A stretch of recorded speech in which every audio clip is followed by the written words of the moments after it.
Au début, il a cru à une simple coïncidence. Il parlait vite. Les autres aussi. Rien d'anormal. Puis il a commencé à remarquer un détail.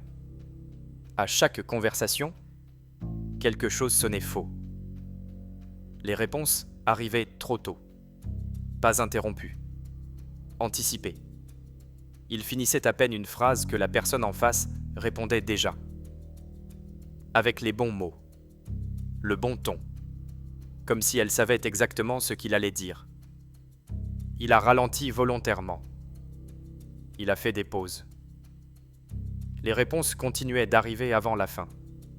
Au travail, ses collègues terminaient ses phrases. Pas en plaisantant. Naturellement. Comme si c'était normal. À la maison, c'était pareil. Il pensait parler. Et la réponse tombait avant même qu'il ouvre la bouche. Il a commencé à se taire. À observer. Un soir, il a formulé une question dans sa tête. Il ne l'a pas dite. Il n'a pas bougé les lèvres.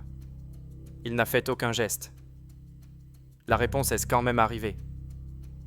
Il a levé les yeux. La personne en face l'a regardé étrangement. Puis elle a dit « Tu viens de le dire ». Il a ri nerveusement.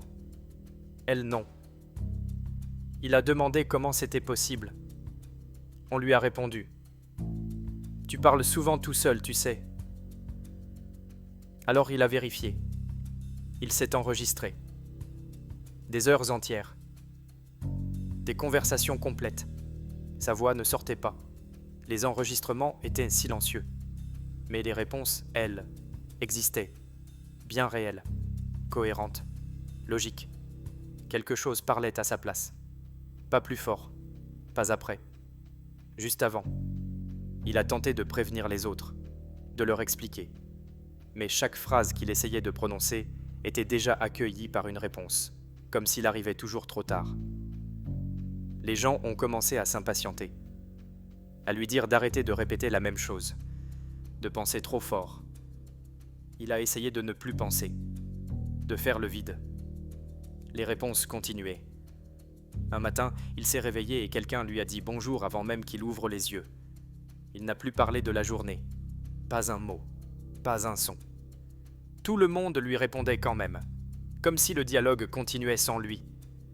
Le plus inquiétant, ce n'est pas qu'on l'écoute, c'est qu'on n'a plus besoin qu'il parle. Parce que quelque chose, quelque part, répond toujours avant lui.